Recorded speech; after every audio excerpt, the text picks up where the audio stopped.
If you have been following our live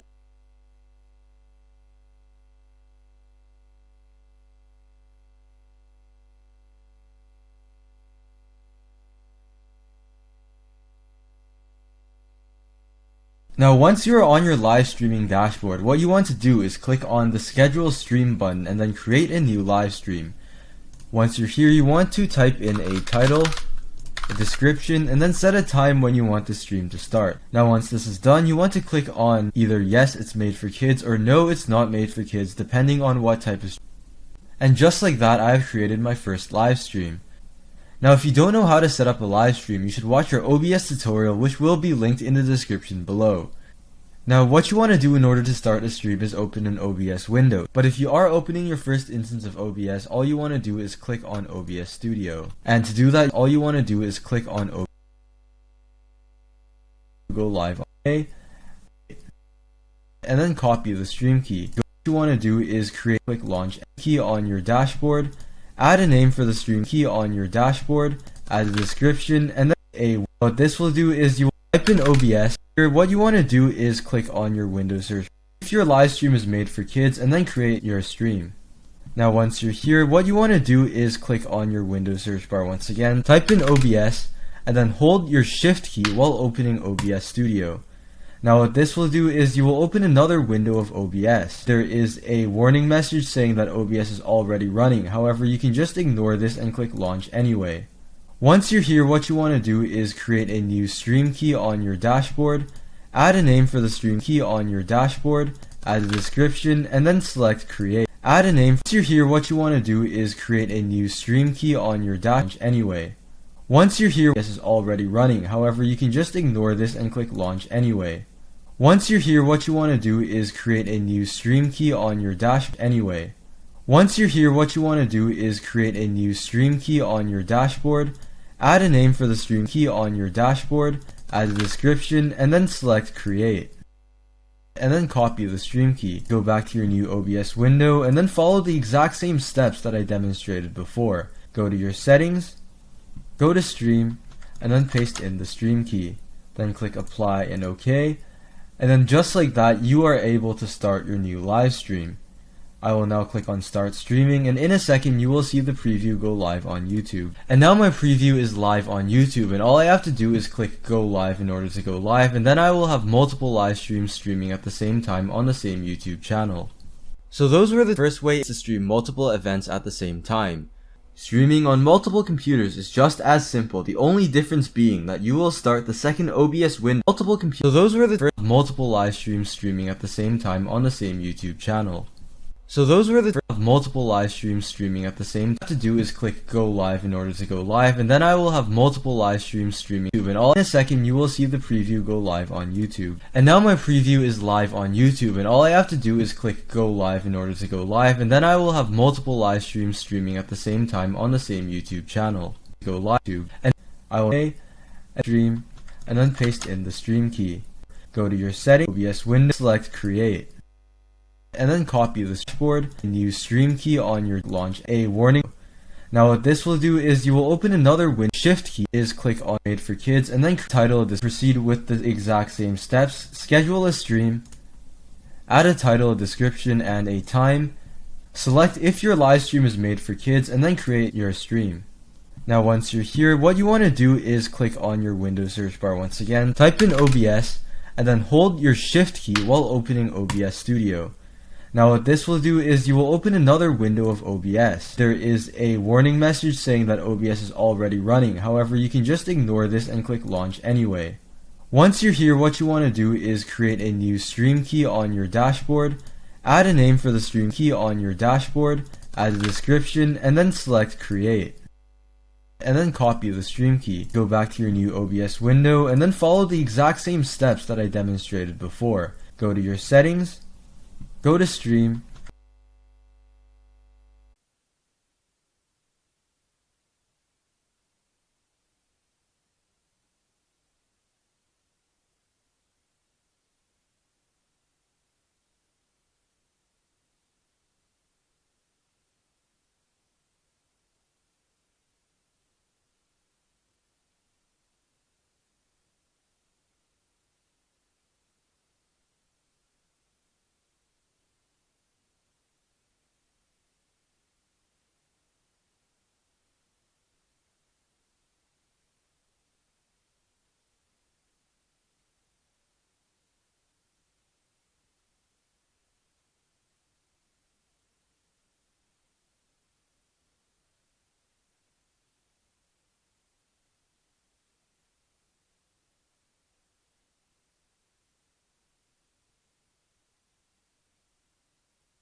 English channel, English, English, test 1, 2, 3.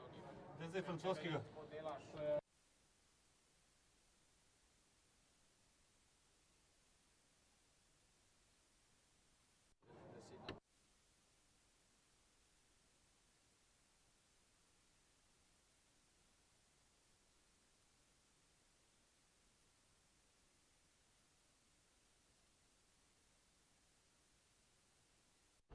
English channel, English 1, 2, 3. 1, 2, 3.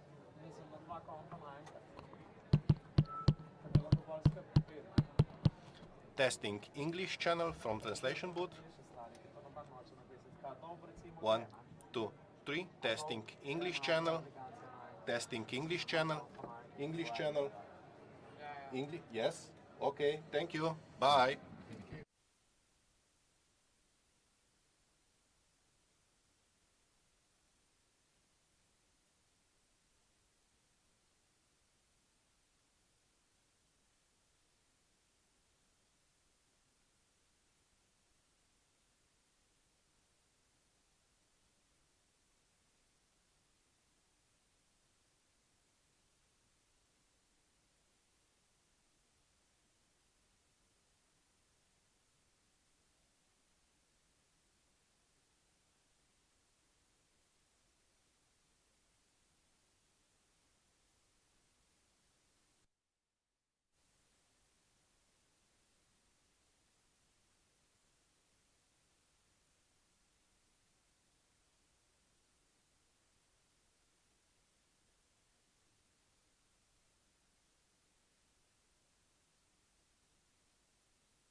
Good morning. Good morning. Hello, good morning. Please have a seat. We will start in a few minutes.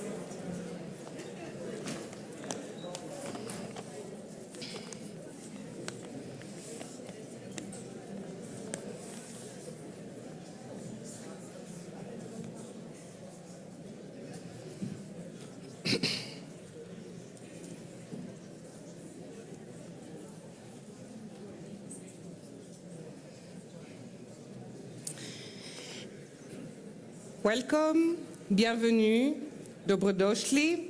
to participants present here in Ljubljana and to those following online from all over the Mediterranean. Thank you for joining us to this second day of our conference, Connecting the Dots, the Path for a Greener and Smarter Mediterranean. You can check the agenda online using the QR code and the Wi-Fi code that appear on the screen. You will see there all the information for today, where we have first a plenary interactive session this morning, and after lunch we have 4 parallel thematic workshops. The afternoon session is not live streamed, and translation is available for this morning in English and French, and this afternoon it will be only English in the workshops.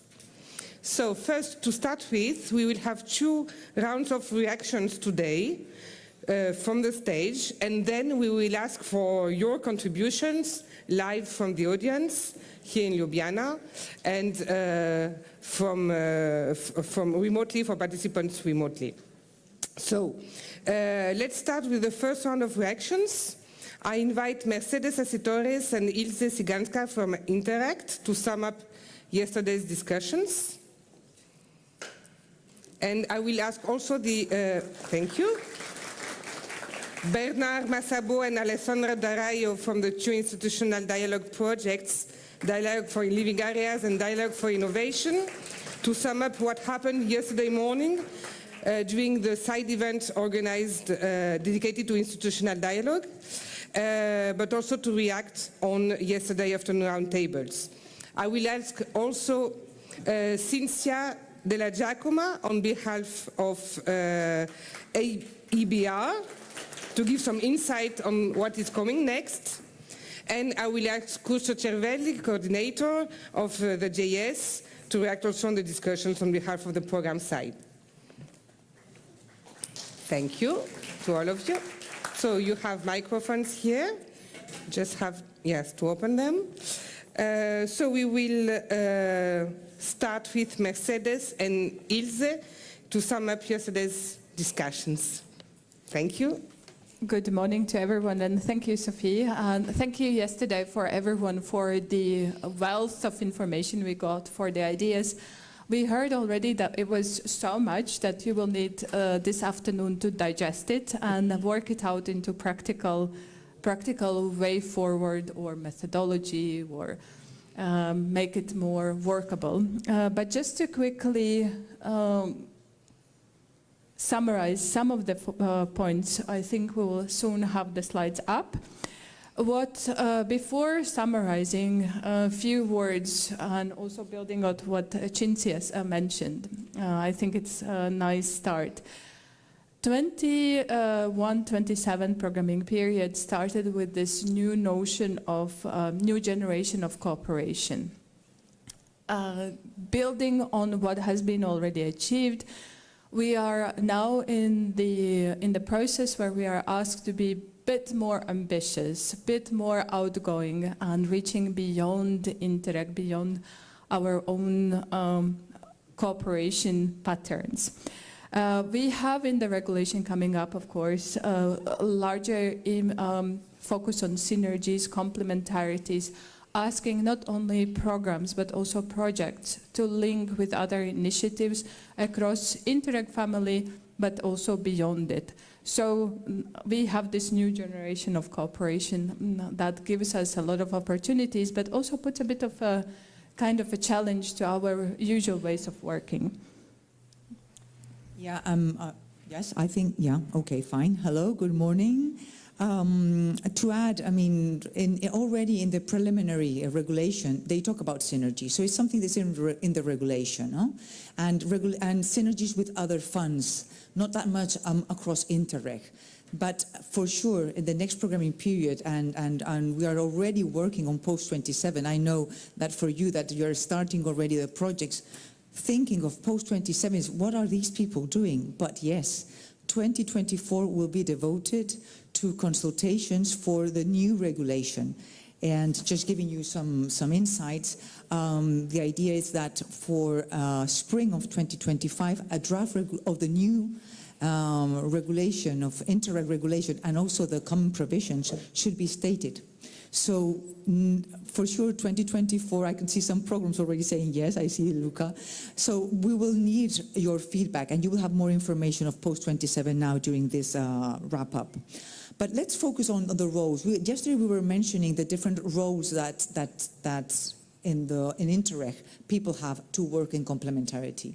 And we saw that you projects, you are the agents. Major agents, because when I ask how many of you are working with other Interreg or other funds, many of you raise your hands. This means that you have the knowledge to transfer information and transfer results from one kind of fund to another kind of fund, to keep on building up and scaling up your kind of results. At the same time, being a project, you are based in a territorial based, and this is very important also for the territorial impact. This means that not only you are the responsibles of working on synergies, because the programs are also responsible. That's the reason they're responsible on facilitating how you could work better. And as a reason, they create different kind of methods and platforms. I don't know if you would like to add something more to this, Elsa. No, just also concluding why this work on synergies becomes so important. It's not a secret, and it has not been like this way of cooperation has been already here around for some time. But more and more, this notion of cooperation is seen as a response to challenges that we are all addressing, that know no borders, like climate change. We heard young voices yesterday about their dreams, how they want to see the Mediterranean. And this notion that you cannot address these complex changes with the single project. And as governance projects, you are best placed to connect the dots, to bring together different initiatives for a coherent and consistent response. Not repeating what has been done, but going a step beyond, and going beyond also Mediterranean. From the Roundtable 1 discussion, this was also very clear that the past period has been used to set up a very good system for cooperation with stakeholders important for Mediterranean area, and also now bringing new stakeholders such as regions in. So there are already very good opportunities and system in place to work together. Yesterday, all the speakers highlighted many ways how projects can connect and are already connecting to the work of Union for Mediterraneans, UNEP-MAP, PRIMA project, but also now reaching out to the cross-border regions, going down to subnational level. And just to mention a few examples, not trying to be fully covering the entire wealth of the discussion, you will have afternoon for that. We heard about two ways of communication highlighted. We have UFM Med talks already in place. There's already a roadmap in place. We also have the opportunities provided by UNEP-MAP, inviting projects to be active part of developing the next MSSD revision process, so really good opportunities.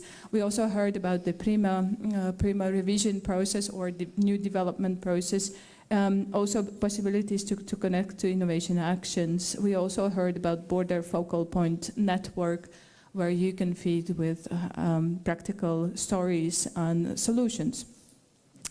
Of course, transfer and exchange of results to stakeholders, networking, institutional dialogue, practical work with the results. So we are not only reaching out to policy level, but we always, I think, also on the practical solutions stakeholders on the ground are required.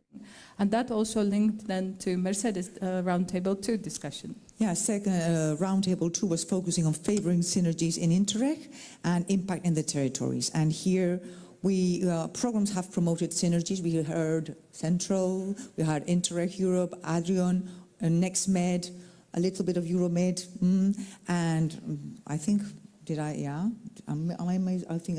and Adrian, sorry, yes, of course. They were giving some experience, some examples on how really they promoted synergies. We mentioned exchange experiences again, implementing innovative approaches and offering opportunity to test new ideas. Clustering projects, capitalization calls, different kind of capitalization calls, capitalization methods, ways of working. Different kind of tools are also putting in place to favor working synergies, like project catalogs, policy learning platform, sustainable tourism mechanism, coordination mechanism. And there are some strategies and methods, combination, and I wrote this from our colleague from USAIR. This we don't need to talk about top-down or bottom-up. What's important is to be inclusive, so just not, and you can see how we are changing already of paradigm. Before was very important this bottom-up approach, right? Now we know that only the bottom-up approach doesn't work. We need to consider also the top-down, and it's the inclusion way of doing things. Okay, so we also saw from these programs opportunities for collaboration across, and there were different calls that will promote combination or working transnational and cross-border projects. We also saw some Interreg calls bringing territorial impact to the EU direct funds like Horizon or LIFE or Clean Energy Transition. We also saw Interreg calls preparing larger scales investments in the region. We see also Interreg working with other DGs, with NIR, with MARE, with research, with other institutions, Union for the Mediterranean, MedPan, for example. And also we saw Interreg connecting both shores of the Mediterranean. Afterwards, we have to give a specific mention to the macro-regional and sea basin representatives in a way. With DG Mare, we had here two hats. One was of DG Mare and the other one was WestMed. And here, from both of them, we got that for real, these two structures or platforms are important in order to scale up, to level up the results and to bring the attention of ministers. If not, it's very difficult, honestly speaking, that Interreg results achieve the attention of ministers, where in the case of macro-regional and sea basin strategies is easier. Okay, so as overall conclusion, so we are going to an end. I'm looking, Sophie, if you're happy, Yes. okay. Thank you. So. Well, we are not done yet. Because for all the things that we still need to work on, of course, the overall, you saw there are loads of possibilities and system in place, but capacity building is still a unchanging kind of understanding that we are part of a larger picture, and how governance projects being in the position to work with different results, how we can bring up and down the initiatives to influence regional policies, but also going and being part of the larger EU missions like Green Deal and Just Transition. Oh yeah, sorry, lapsus, it happens. We mentioned again the working complementarity needs inclusion, as I mentioned before, but also I wanted to stress, and yesterday was mentioned a few times, Interreg is about the territory. It's not only about cooperation, it's about cooperation in a territory, and territory matters. So in a way you have to consider that you are in a territory, that you have to bring these results into the territory, and for the future, I tell you that the impact in the territory will be very much taken into account, because this is the feeling that sometimes Interreg is losing that approach, this territorial impact. And at the same time, we are not isolated. So we need to combine both, working in cooperation, but at the same time having this territorial approach. And going back to some of the observations yesterday, it came also out in the discussion very clearly. To reach, the thing is that there are so many solutions. We heard our colleagues from Prima working on innovation projects that address similar issues. And we are not the only ones. There are LIFE, there is Horizon, you have many regional initiatives. So how to become visible in this, in the wealth of information, how to become a missing link is about clear communication, clear offer. Like, what do we offer? It's always, we talk about cooperation sometimes in a possibility way, but not like we do it, we work on that. In a So- yeah, we were discussing this morning. It should be in a present mode, not in a conditional mode, right? Or something that could, or in a future mode. And just to finish and to just open the floor, now it's time for the projects also to react. They had all the night to think about what we discussed yesterday, so maybe there's some questions or especially reactions, I think. Okay, thank you very much for these conclusions, and maybe we could have also direct reactions from two representatives of the institutional dialogue projects.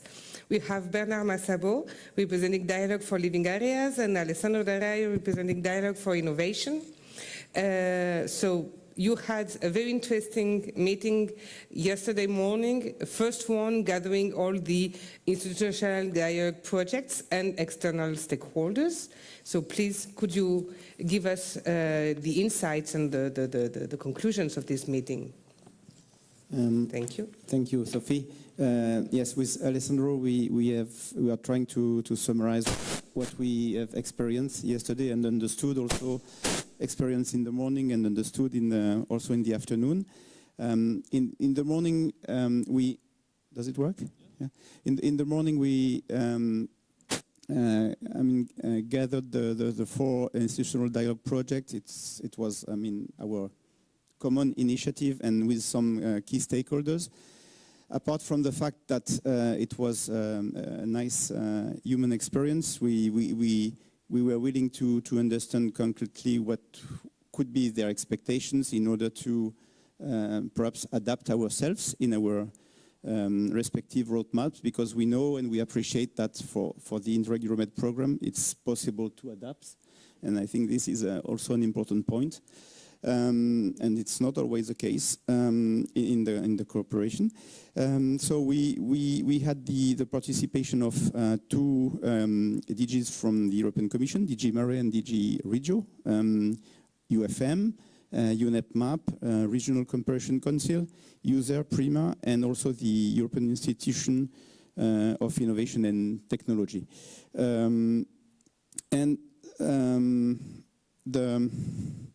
We have several messages, so I will start with the first four messages, and then Alessandro will continue and also try to summarize with also the exchanges in the afternoon, because in the afternoon we also had the opportunity to listen to some stakeholders. Some were the same, some were different, so it was very interesting also. The four first messages are the following. The first, that there is a need and it's expressed by the stakeholders, so it's not what we think, it's what is said. So a need from the stakeholders for complementarities, Mercedes, isn't it? I don't use the... yeah, okay, I try to adapt myself among projects, but also among programs, which is important.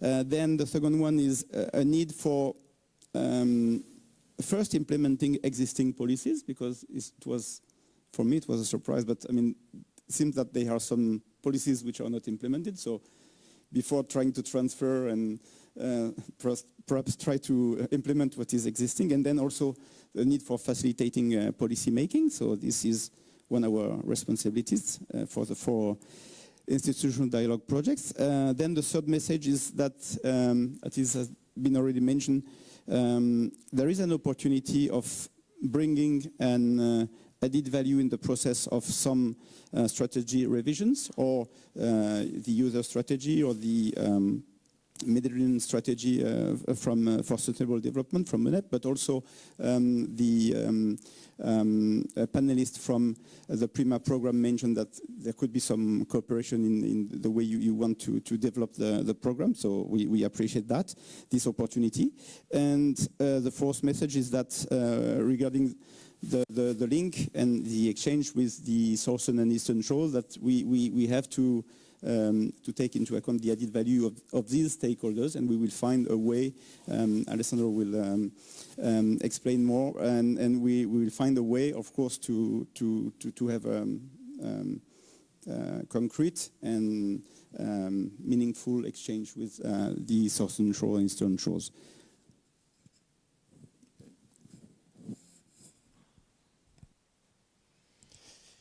It's my turn. Good morning, everyone. It's not working? But, well, it's always the usual delay. It's not easy, actually, to, let's say, to react on what happened yesterday, because, as you already said, we mentioned many things, but I think it's more or less like in the Bloom video that we developed, the young creative developed for us, because each topic, each issue, each word sometimes that we mention should be zoomed in, so to go deep, to really deploy what it means and which are the implications. But then we also need to zoom out again, because otherwise we lose the overall path. And this is so not easy, and we do not have all the time to do that. So I will be rather very much in the surface. I will start from Mercedes' provocation yesterday. She said, okay, well, we are not talking, we're maybe missing the impact on the territory, when talking about coordination and complementarities. Maybe it was the case in the panel yesterday, I don't know, but for sure not in our rationale. I mean, we tried to explain yesterday, but in the rationale of the governance project of the Euromed program, we are contributing to what is called a strategy to amplify the result. To amplify the result means exactly making what happens meaningful and impactful for territories. Coordination and synergies or complementarities, then I will go to that, it's only one of the ways, maybe not even the most important, to improve, to increase this impact. No? Yesterday, in the very short time we had, the colleagues from the project, to explain what we will do in the next years. We talked about the different part, making the project result better, more aligned to priorities, and then making their impact larger, transferring or maybe mainstreaming. So finally, getting some knowledge from what we do, from what the project do, that stays over time, that structural, so mainstream, as let's say, the usual slang say. And then, of course, to do that, you need to coordinate, because we always should remember that Interreg is a very small part in the cohesion policy, that is a very small part of the territorial impacting policies around the countries. So, of course, we have this. Yesterday, we were maybe focusing on the part of coordination, but for us, it's very clear that is, let's say, and maybe this is something that we should remember in time, if we agree, of course, that synergies and complementarities are one of the means, not for sure the objective. No, we should always remember that the objective is the final result that we want, to change something. And since we cannot do in isolation, because we need to coordinate, to join forces, but no, it's not the objective. It is important, but let's say one of the things I'm taking also from the discussion from yesterday is that when we talk about complementarity, to really develop and size complementarity, it is important that each of us knows which is our role, because then we can be complementary to the other, because otherwise we are always doing the same things with different words. So let's say, I'm not totally sure, and this is also something there will be time for discussion with other colleagues, so I'm asking to the other maybe to intervene later. If we really know which is the place where we can best add value. Now, in the meeting that we had yesterday with the stakeholder, the question we asked is not what we can do, but where we can add more value. Because now we should find, in a way, a niche to specialize, even because as projects, we are rather small, so we cannot do many things. We can do something, very few, but we should try to decide which is the one where we can really add value. So this is for us, for the project, but I think since you will be maybe talking about the future of next, let's say, post-27, sure that the value added of Interreg is totally clear in the let's say, in the European and territorial policy making. So, in my opinion, we still need to think about that. So, this is important, and of course, this is, let's say, the basis to make complementarities. The other point that I get I got from the discussion. Of course, it was very interesting. I mean, we learned, we listened, and we contributed also. We said many important things. I hope that next time that we will meet, we will start talking about the action we are doing, not the words that we would like to see. Let's say, not wording about that, but we move to action. No? And for example, what Bernard said, what we tried also in the meeting, we tried to have a restricted meeting because sometimes it's easy, is really to get some concrete indication of where we can start working, not discussing. And Bernard mentioned a few very concrete, some examples that were mentioned yesterday, very useful. But I think we should, with the zoom in, zoom out, let's say, we should zoom on them and maybe, let's say, assess alternative and select. Now, for example, yesterday, Alessandra Sensi, from UFM, she suggested a concrete mechanism, for example, to involve the stakeholder from the Southern Shore that is really aligned to our work. So if we make working groups on thematics, let's say on field, on topics, we should involve, maybe they could be co-chaired with some stakeholders of the Southern Shore. I mean, this is a very concrete proposal. So we should decide if this can be implemented or not. But now, it's not that we discuss in general, now we involve the Southern. Is this a good option? Otherwise we tell Alessandro, sorry, this is not feasible. Or maybe we tell, I don't know if Alessandro is here, so sorry. Okay, yes, sorry, I'm using you, but it is the same for the other. So then we can discuss correctly with you, now that I see you, how you can help us, for example, to find motivated stakeholders, because now, of course, we have a very good willingness, but we know in practice it's difficult. So let's say we got some, as Bernard mentioned, Merton and me, some very concrete indication. So we will work on that. And we invite you to, if we do not react, to, let's say, to come back to us, to challenge us, to stimulate. The program will control, I guess. Sophie is always controlling. So on this side, I'm safe. I'm going to close. Let's say I'm going to close with one wish, even if I'm not young, but if I can say my wish. Exactly, okay. Is that, you know, yesterday we got a very good energy, and as you said, it's not necessary, I mean, it's not obvious, a very good willingness to collaborate. No? Also the let's say, the same participation and availability of stakeholders. Let's say everybody emphasizes, no, this collaborative move, and no, there are many. I always remember that the governance projects are small in budget, but with very large and powerful organization and partners. Now we have a lot. We are maybe more than, actually I don't remember, more than 70 for sure, maybe 80, and with the associated partner we are more than 200 organizations in the Mediterranean. Not, let's say, maybe not necessarily the best organization in the Mediterranean region, but let's say something meaningful. Okay, yeah, sorry. So the idea is that, my wish is that we can mobilize all this energy, let's say, without falling into the trap that we concentrate too much on developing the perfect mechanism to find complementaries, and we're missing the purpose. So my wish in 7 years, we will always, let's say, have in mind which is the purpose, what we want to change. If we are not satisfied of the business as usual, as some of us say, how to move and how to change it. Even if the mechanism will not be perfect, but we cannot spend most of our time on designing the mechanism and then nothing change. Thank you. Thank you very much. Thank you for these very inspiring words.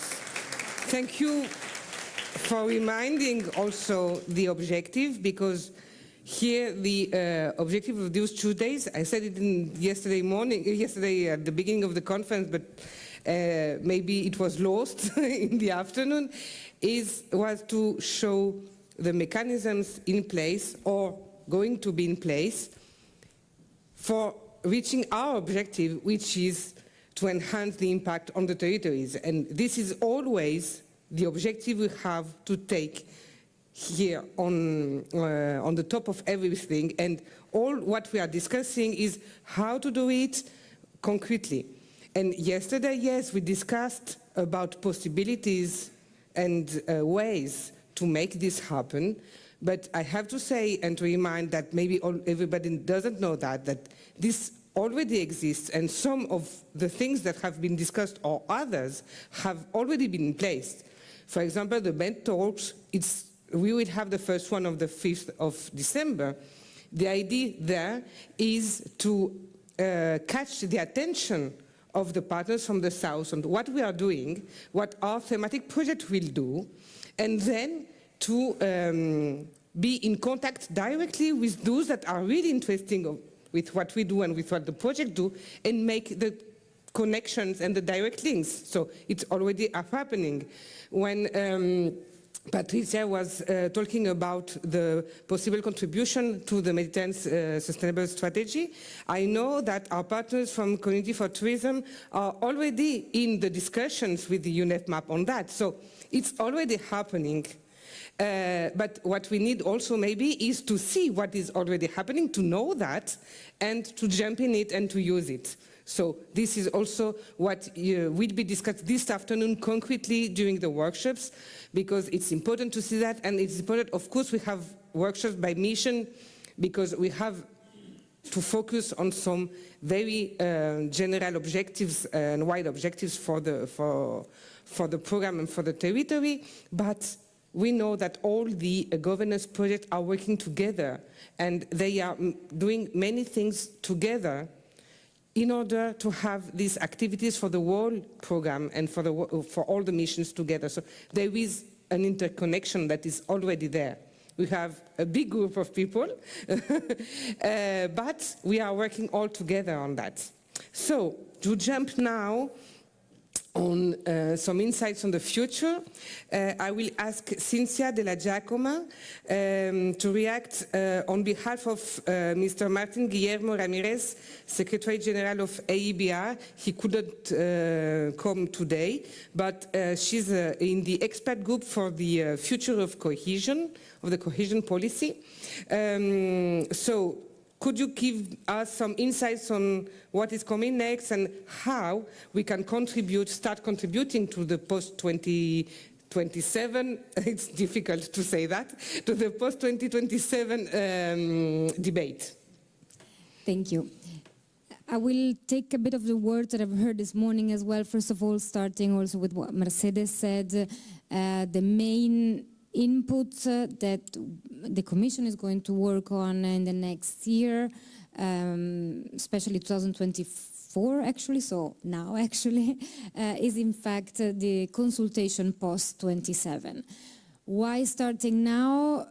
Because the regulation needs, of course, to be implemented and drafted in 2025. So this is the moment to start thinking about it, and most of all, and this is, I think, we think a very important exercise of involving the stakeholders, involving the voices that are on the territory, involving the territorial impact.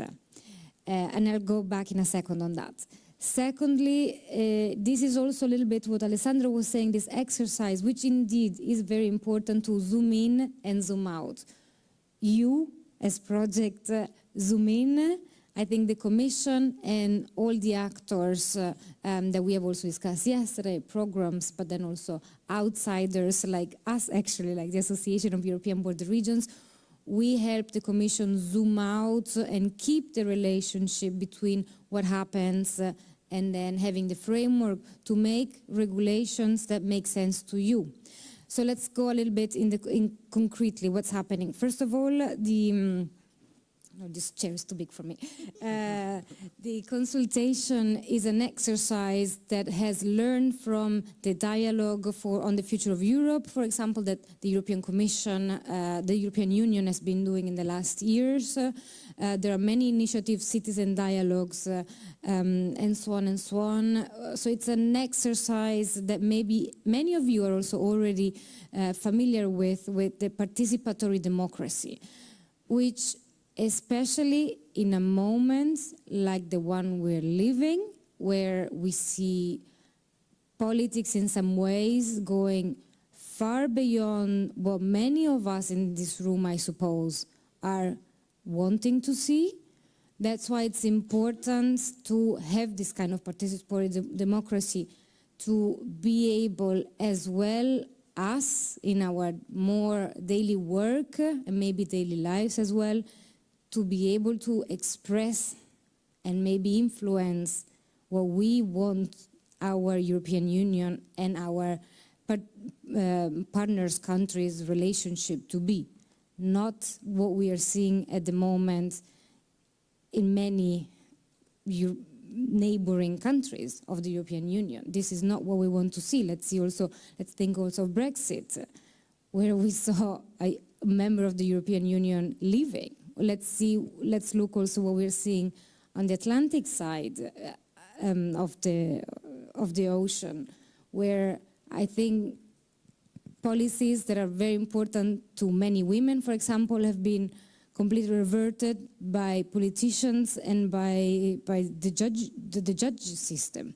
So it matters what we do, and we are in a moment in which the European Commission at DG Regio, since many years actually, since I've been working with them, I've seen an enormous exercise from the European Commission to listen to what is happening. And this consultation is an evolution of that. First of all, we've seen it with the Interreg Volunteer Youth Initiative, where the Commission has decided to involve young people in Interreg programs and projects, because Interreg is one of the most beautiful policies, if we can talk in these ways, in the European Union. We are creating cooperation, we are connecting people, we're bringing people together to work on the territories and learn from each other, which is really, really beautiful. I think every European citizen would be fairly happy to know about it, but the problem is, because it's quite technical and difficult, then there is a little bit of a gap sometimes in talking about it, or in raising the awareness about Interreg. So the Commission decided, okay, let's involve young people who are able maybe to bridge this gap a little bit and help communicate about it in less technical words, and involve and being able maybe with their spirit and their support to communication, because we know sometimes communication, and I'm the first one knowing it, it's difficult. So having some extra help, why not? And this is really an exercise already of going beyond the technocracy, beyond the bureaucracy, and meeting people where possible. So there are a lot of exercises I think the European Commission has been doing more and more in order really to bridge the gap between the zoom in and the zoom out. And this consultation really has harvested all of these exercises. And now the idea of this consultation that will start basically now in December, it's like December 1st, there's a first meeting for the programs and the Commission to understand exactly how to start it, and this will then start effectively, I suppose, in January 2025, and for the, 24, and for the whole year, the programs will run consultations. Also, there are two strands. One is more technical, the one that Mercedes was talking about, and there's another strand in which really the Commission wants to involve all the stakeholders. The programs are going to involve all the stakeholders and listening to the stakeholders to understand what your needs are. And importantly, this is only for the programs, but you can also involve IB volunteers extra for this in order really to again, make sure that also with someone that is not so technocrat yet might help you reach out better to new target groups in your area. Why is this important? About an hour away from here, Gorizia, Nova Gorica, and Šempeter are a city of, three cities, three municipalities, in total 60,000 inhabitants, so 34 plus 20 plus, I think, 3. It's a very small reality. They are going to be the very first cross-border capital of culture 2025. This is a massive, massive exercise. I went to a workshop organized by them about 2 months ago now. To be honest, I have just in a square, which is Italy on the other side, and they have to comply with the Italian regulation on noise and with the Slovenian regulation of noise. That means they have to pay the copyrights for the songs, both to Slovenia and both to Italy. The garbage, they have to comply with the rules of picking up garbage on one side and on the other. Security, Italian law, Slovenian law, and so on and so on. And it's an EGTC of, I think, there used to be 5, now there are about 15 people, that in 2025, which is the day after tomorrow, basically, they have to understand how to make this possible. And from a small EGTC that they're actually trying to push for a European solution where they would be able, for example, to apply the law of one of the 2 countries, applying in both. Let's see what they're able to do. So that's why 2024 is going to be a very interesting year with a lot of nice examples. But if they manage, as such a small EGTC, to do something that is absolutely out of the ordinary, applying the law of your neighboring country in your country, to be able to basically offer citizens concerts like Patti Smith, who was in Gorizia, which is Gorizia. How many of you knows Gorizia? I guess a small place. And Patti Smith was in Gorizia, which I found wow. And this is just the start. It's not even the real event, actually. And another project that the EGTC Go made is also the implementation of an ITI, so an Integrated Territorial Investment Project, combined with the Interreg money. So this is another exercise that, again, a small reality has been able to implement.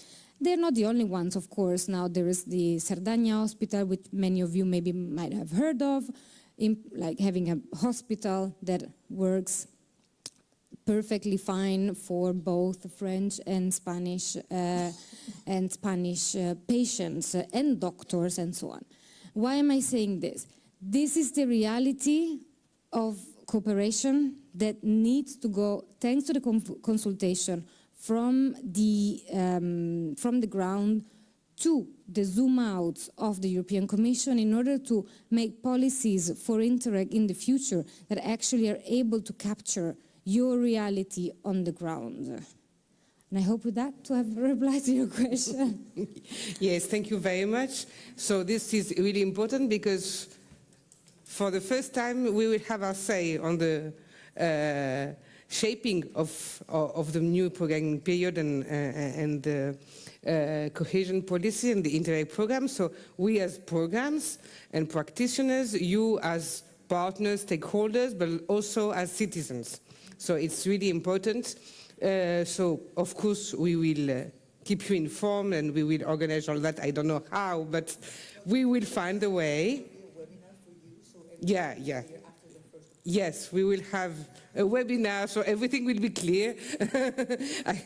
You don't have the microphone, so I'm just repeating what you said. So there will be a webinar. They will explain us everything, and I hope, and of course, we will arrange all of that in 2024. So it will be important to contribute to that because we are the people, you and us, working in the programs, and it's important to have regulations and programs that are taking into account the needs of the users and the territories. So thank you. Curcio, do you have something, do you want to react as a program representative? Yes. First of all, I'm guilty. It was too hard yesterday. It's my fault. I'm responsible. I think we propose you many contents, interesting contents, too many probably, but for us our objectives was to present all possibilities we have collected during last years and to certify some way that we have altogether improved our capacity to impact territories. When I started to manage Interreg Med 15 years ago, we had programs on one side and a program on the other side, single program. And now we are speaking about projects and programs all together, including also external actors. So from my point of view, is the first main achievement we realized all together. So the situation is completely different. 21-27 is the main opportunities we have, at least for me. we will have to experiment to reach finally concrete results for areas, and not only in specific territories, project by projects, not taking into account capitalization, transferring of results, valorization of results as such in different areas of the same programs, or including different programs, 17 programs, Interreg programs for the Mediterranean area. We need, it's to Mercedes, and it's know very well that situation. We need to work all together, at least as Interreg, but not only. It's our priority for next years.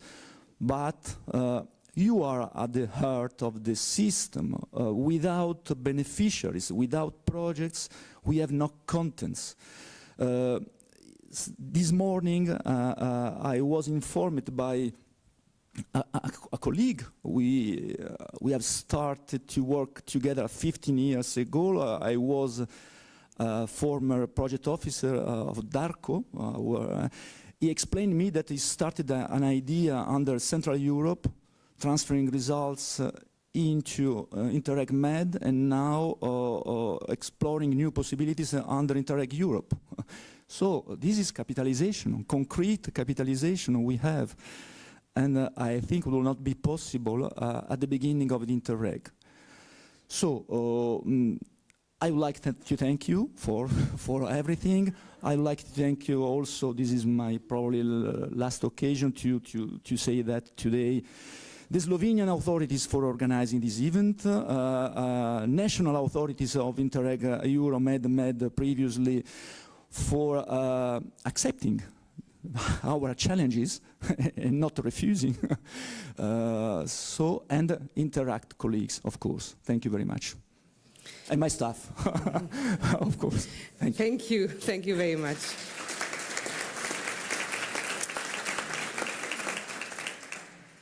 Okay, thank you very much. You can, for the moment, go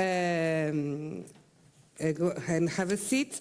And I will ask now for the second round of reactions. We would like to hear how the new generation is considering territorial cooperation and the discussion we had these 2 days. So to do so, I invite the representatives from the young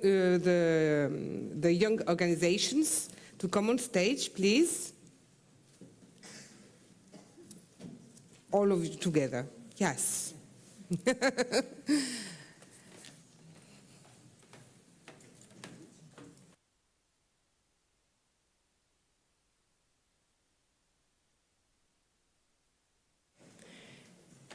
Okay, you have microphones there you can take, and we will be pleased to have your reactions on what you have heard. Thank you.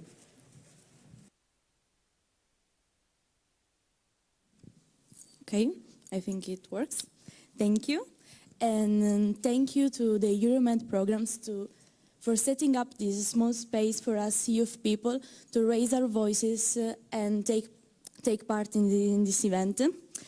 We think this is a very meaningful sign that our contribution and involvement is recognized and also valuable in this domain. Before starting to express our ideas and insights from the yesterday's session, I would really like to offer you a very short background information about my reality, my organization.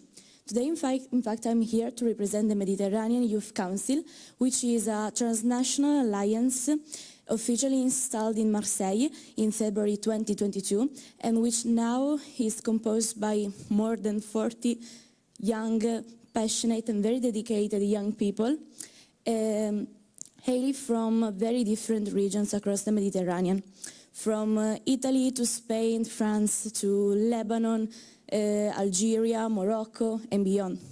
So you may assume that diversity is a very important concept and word in our council, and we think this is a driving force for us for debating, sharing our ideas, and most of all proposing concrete solutions and actions to the common challenges we face in the Mediterranean as youth. Within the Mediterranean Youth Council, we have a coordination committee, which is a French organization, L'Été de l'Arc, and we are also supported by the CPMR, the Conference of Peripheral Maritime Regions, the Provence-Alpes-Côte d'Azur region, and the Lazio region. And within the council, we work in 5 different thematic groups, which are the education, employment, the economic group, the digitalization one, art, society and culture, and environment and climate, and gender and discrimination.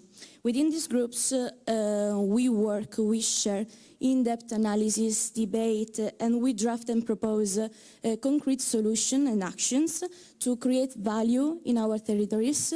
For example, during our major events, which is the MedAction Festival, a very beautiful event we organize each year where we have the possibility and the opportunity to implement concrete actions, for example, webinars, projects and activities in our local communities. In this way, we express our willingness to create an impact in our and create value in our territories. We can say that our council seeks to act as an intermediary between decision-making bodies and the youth people and civil society, thanks also to our involvement in events, campaigns, conferences, and our engagement in both advocacy strategies and the implementation of concrete actions. Now, building on what has been already said and addressed yesterday, as a youth council, we are here to represent young people and try to offer our perspective and vision on how to finally connecting all the dots in our region, specifically for the 21-27 programming and the post-27. We firmly believe in enhancing the dialogue between the local authorities, policymakers, institutions and young individuals, as we see in this process as an essential element to identify the needs and the priorities of the youth in the region and to, in this way, effectively align the forthcoming project proposals to these needs and priorities. Moreover, as young individuals, I think we possess a great potential also in the implementation phase. For example, we can actively contribute in the execution of activities at both local and macro-regional levels. It will be also of great interest to explore the idea of co-designing activities together within the projects. This will be a collaborative process which has the potential, a great potential, to offer numerous benefits, for example, infusing young and fresh perspectives to the activities in the projects, or also for us acquiring also expertise, skills, know-how from people and workers which are more experienced in this domain. Finally, another idea could be to boost the cooperation between us youth councils or more or less structured association organization in the Mediterranean area with the aim and the final objective of multiplying our impact in the region by sharing ideas, best practices, methodologies also and strategies to tackle our common challenges and coordinate for common solutions. Because as has been said already yesterday, connecting the dots has the final objective of connecting the people, and in our case could be also connecting the youth in the Mediterranean region. Thank you very much.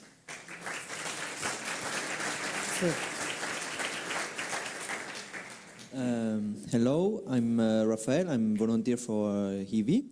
So first of all, I would like just to thank HIVI, the Association of European Borders Regions, to to allow me yes to come here. I want also to I appreciate that the region Provence-Alpes-Côte d'Azur welcoming me in the region. I will try my best English and just thank you all for your contributions, your project. I'm really I appreciate that there is a lot of people who are involved in the environmental issues in the Mediterranean. I'm really I appreciate really that. And I just have one question because I attended yesterday all the roundtables, and just I would like to know if there is like how do you say initiatives of advocacy for push maybe more the political, more political decisions to make better decisions for the environment. I think we have a lot of projects, we have a lot of contributions. All of you make a really great project, but I want to know if there is like an activity of advocacy between all of us. With all the programs and initiatives in the Mediterranean to, push more the political to make better decisions and maybe stop other decisions that can, I don't know, allow maybe detriment for the Mediterranean, for the area, for the nature, and that's it. I just want to, it's one question that I have for all of you, maybe. Thank you very much. We keep this question for the reactions there. I have some answer already, but I will let the projects answer directly. Please. Good morning. Give me the other, please. Good morning. This one works. I'm Panayota. I represent Interreg through the volunteering project of Ivy and also the University of Patras, which is my host organization. I am very grateful for being able to participate in this event, especially because as a newcomer, I've started my position, let's say, for less than a month, so it was very enlightening to get a better grasp of the context and the ideas that are supported here. I believe this has been an amazing opportunity and idea to engage young people and give us the chance to know better and to meet new people and network and get inspiration about our own projects. And after the discussion we've been having among us yesterday, I think this is also the most impactful aspect of this initiative for me, because it's different to be at home and have the other colleagues bring you some information, and it's different to be present and get inspired in order to prepare something of your own next, because we have the ability to create our own events as well, but sometimes in the beginning you don't know where to start. I mean, with the support of my organization and this event, I believe that new doors have opened for me, and I'm very grateful and excited for this. Thank you very much. So, indeed, you have first proposed some concrete contributions. So I'm sure that the project will take your proposals on board and include also the Mediterranean Council to some activities and some concrete activities that could be done. Of course, you can react to the question of Raphael if there are some advocacy activities that are planned. I know that they are, so maybe they can give you directly some insights on that. Thank you very much for being here, and of course we are really happy to have youngs with us. That's why also at the program for years now we have IVs. We host IVs also in our program and in our projects. So it's really important to continue this very interesting initiative and to support you also in bringing this experience and acquiring this experience of the cooperation. So thank you very much.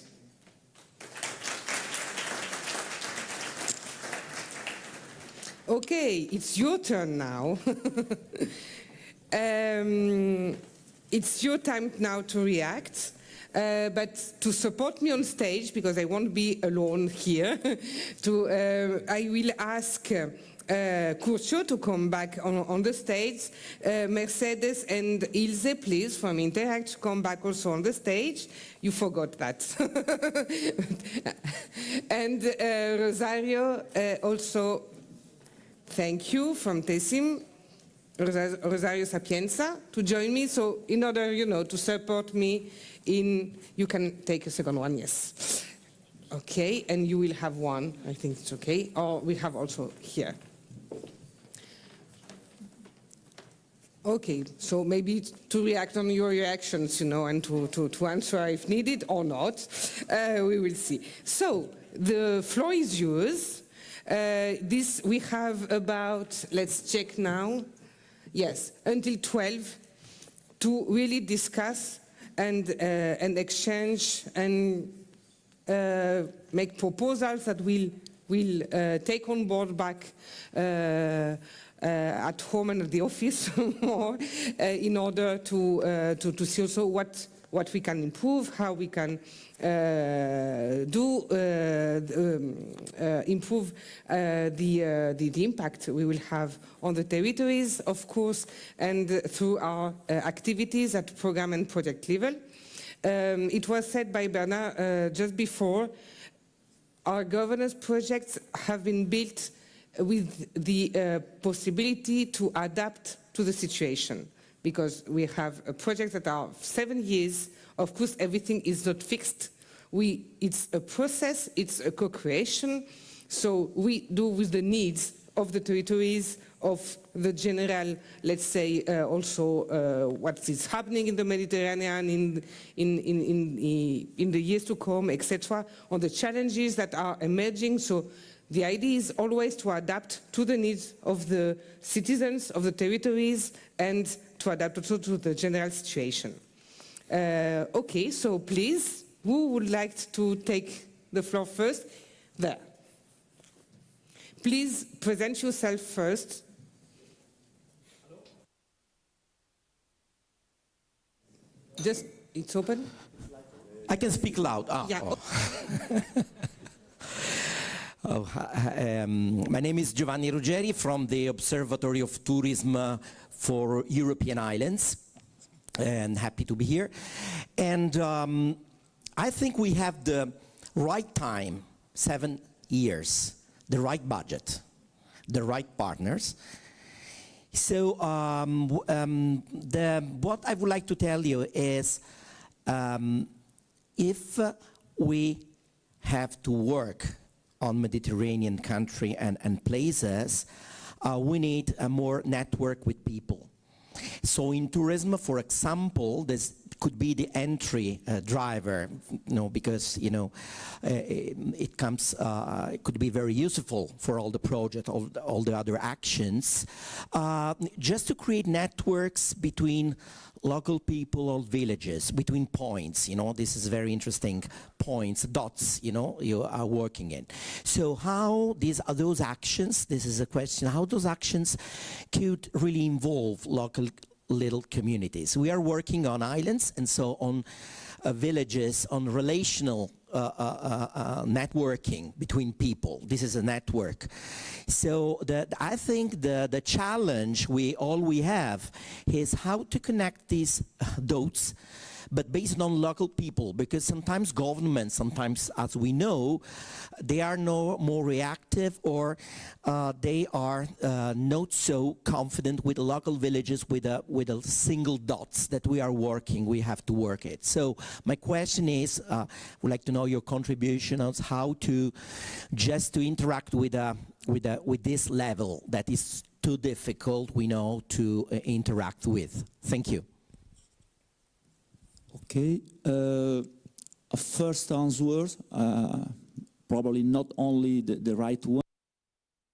We are aware about this problem. Just yesterday, we proposed to our country partners a new kind of project already included in the Interreg Euromed program, strategical territorial projects, as a test for this programming period in order to probably develop that better in the new programming period, if interesting, of course.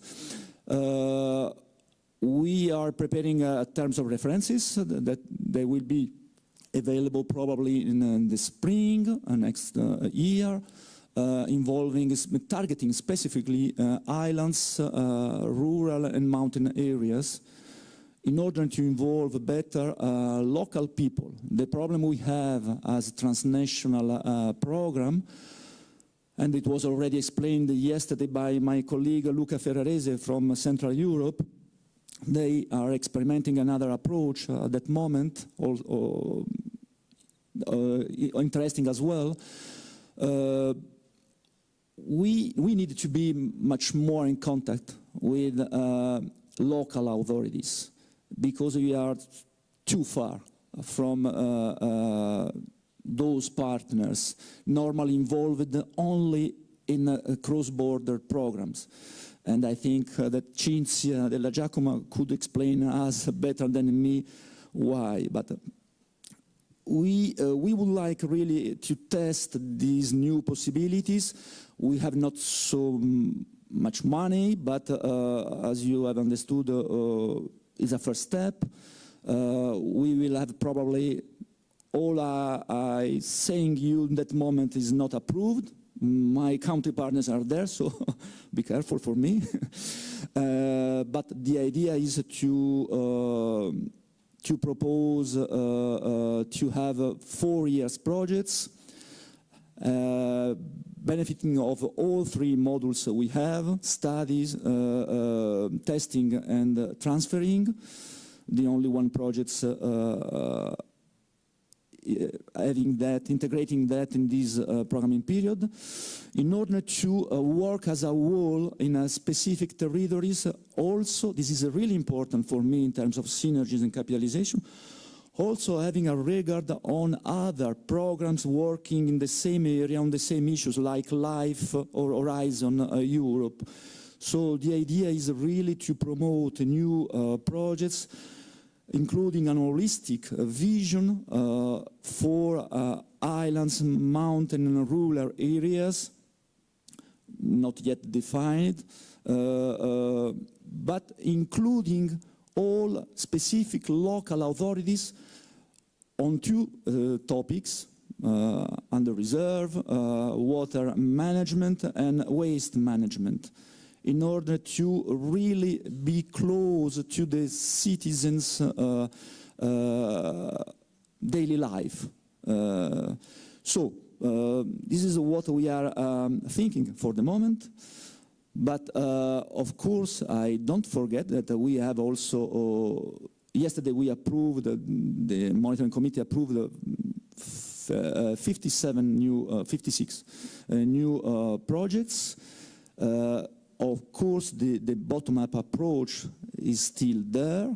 What is important also is to take into account that we need altogether to change our approach. It was really interesting what Alessandro said in the previous interventions about roles and responsibilities of each other. We need to coordinate. You need to implement your ideas, not only in a few limited territories, but as transnational actors. Take into account also the capacity, your capacities to spread out differently your solutions. This is why also, and this is my last word, we are also experimenting on sustainable tourism. It was introduced yesterday by colleagues from the NextMed program, Fabrizio Paloni. We are also experimenting a mechanism on an inter-program coordination in the Mediterranean area. For the moment, we are merged 7 programs, 4 cross-border programs from west to east, and 3 transnational ones. We have also Adrian as observer, and Montenegro, Albania, and Italy as well.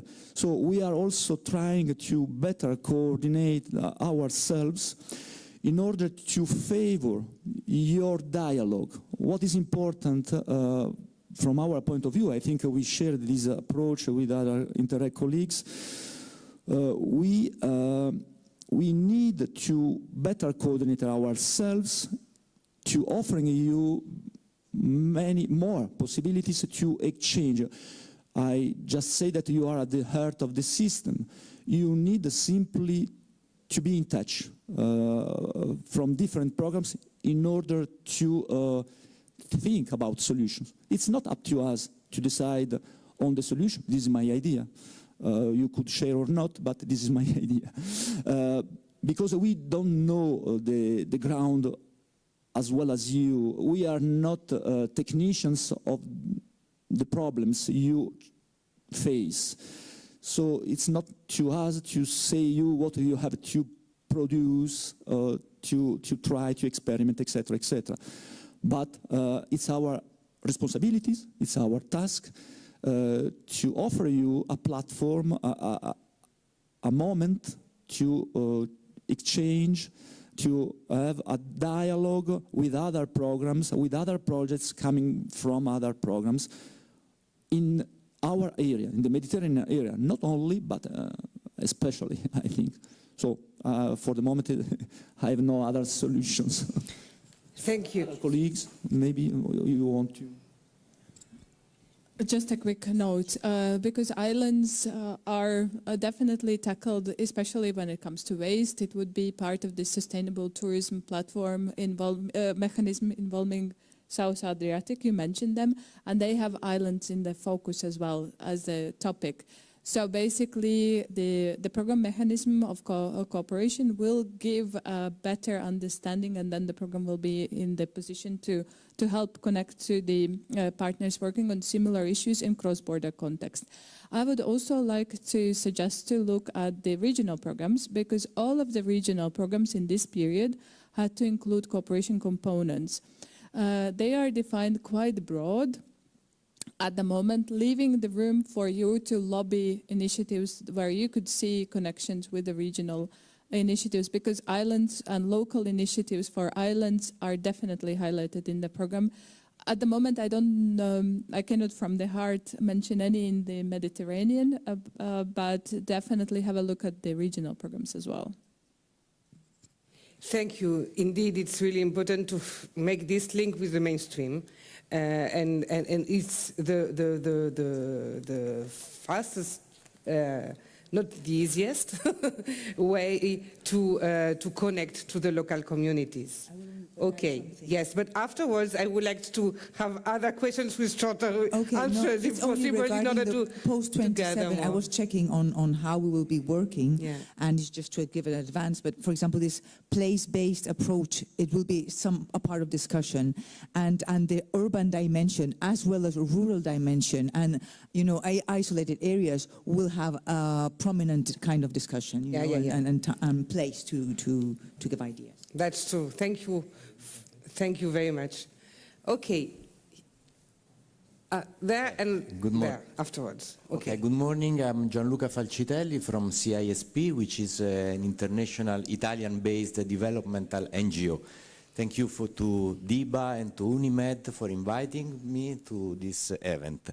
I bring the experience of our participation in the ENI CBC Med program, leading a couple of projects in the sustainable tourism sector, which means working in territories like Sicily, like Lebanon, West Bank, Palestine, and Jordan, northern and southern Jordan. But based on this experience, I would like to suggest and to share a few recommendations about our mission. I say our because we are part of the same body. First of all, I would like to emphasize what Sara Barone just said before. Connecting dots means connecting people. So territorial approach means focusing on not only on the territories, but on the people and on the communities.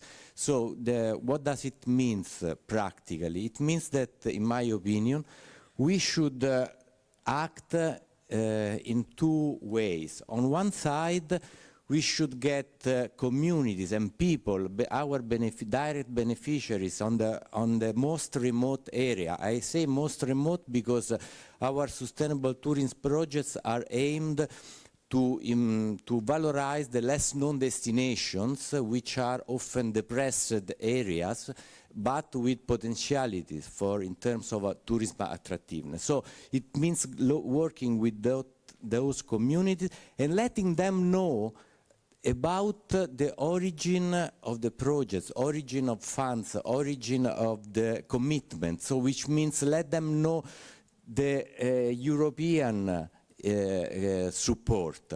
You cannot imagine, for sure you imagine, how important is for the most remote community living in the most remote village in West Bank, Palestine, which is a conflict country, how important it is for them to know that there is someone in Europe, in Rome, in Barcelona, in Italy, which is taking care of them, which is interested in doing something for the benefit of the remote people who has, for instance, a small restaurant or a small guest house, which the project is supporting, providing seeds money to improve them, to improve that structure and to let them able to host tourists in that area. So it means not only to help them to change their life, but it means also to help them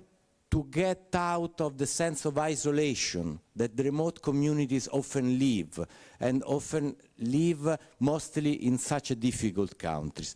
So it means let's promote information event, let's make activities in the most remote community to let them know that there is a European effort made out by people, European people, in favor or in supporting this area. So let's promote informative actions in this sense. Second point, we work with the civil societies of these countries.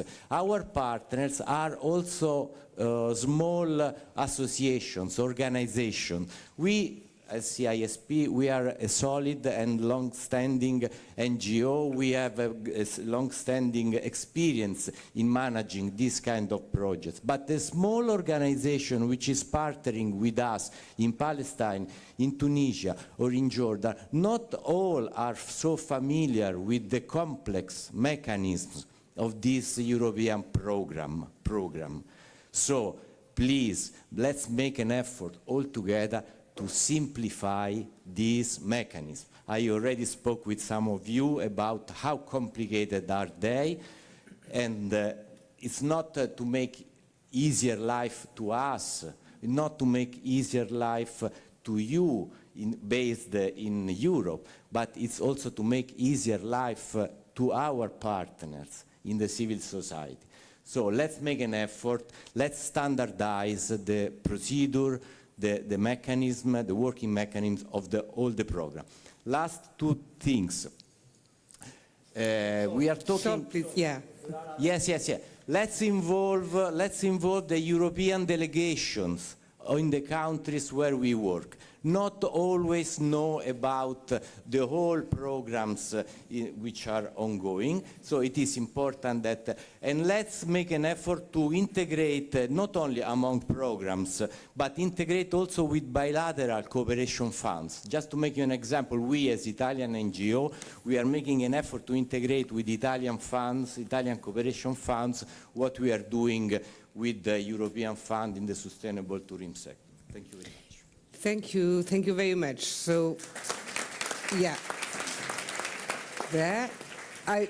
So just to sum up, it's the involvement of citizens, of isolated areas, we have the simplification, and we have also the last point was on delegation and bilateral funds, which is important, of course, with bilateral funds, ERDF, etc., and the mainstreaming. So very large, and thank you, but all these points are to be taken into account and in our projects and program now, and also very good insights for the future, of course. Thank you. Any reaction? No? We just mentioning that, probably already the consultation for post-20. Yes, please, of course, in the consultation, we can use the consultation, the public consultation, to point out all of these points in order to be taken into account. We have here and there. Okay. And yes, he has also. So 1, 2, 3. Okay, 1, 2, 3, please. Okay, Georgia Sonitis, I'm from Insular, the network of Insular Chambers of the European Union. I have a general, let's say, comment question. We speak a lot about impact on territories, territorial impact. But in order to measure the territorial impact of all these Interreg Med and other Interreg projects, we have taken into consideration the general context, I mean other national European policies that could be in contradiction, because they are, or in conformity with our goals. And I'm explaining. I take two, let's say, fields of policies. I take energy transition, and tourism. In energy transition, we know that, a lot of national, let's say, policies are not already in favor of stopping fossil fuels, let's say, exploitation. We see these policies all around the Mediterranean. So recent statistics show that there is an increase on fossil fuels uses in the Mediterranean.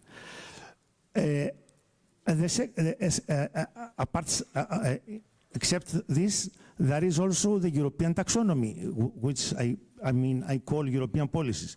The European taxonomy has accepted nuclear policy, nuclear energy, and even natural gas exploitation as pure, let's say, energy, as alternative energies, which is, in my opinion, not very, let's say, conform to our goals on energy, on transition energy. The second example is on tourism. We speak about sustainable tourism. Yes, okay. But the model that is now in, let's say, it's now in stake is this mass tourism, which in my opinion is not at all a sustainable tourism model. And governments, they also promote this model. And not only, the model of sea, sun, and sea, sun, and another S, but I don't remember. Sand, yes. But also, let's say, in other, types of tourism, like, let's say, the cruise tourism. We see huge cruise ships now with 5,000 people in order, to make, tourism in all around Mediterranean countries, and we know the impact of this cruise as, for example, the over-tourism in different cities, and especially in islands where, from where I'm, for who I'm working and I am here. So how to, let's say, measure the impact of our projects in cooperation, let's say, taking into consideration other national and European policies? Yeah, thank you.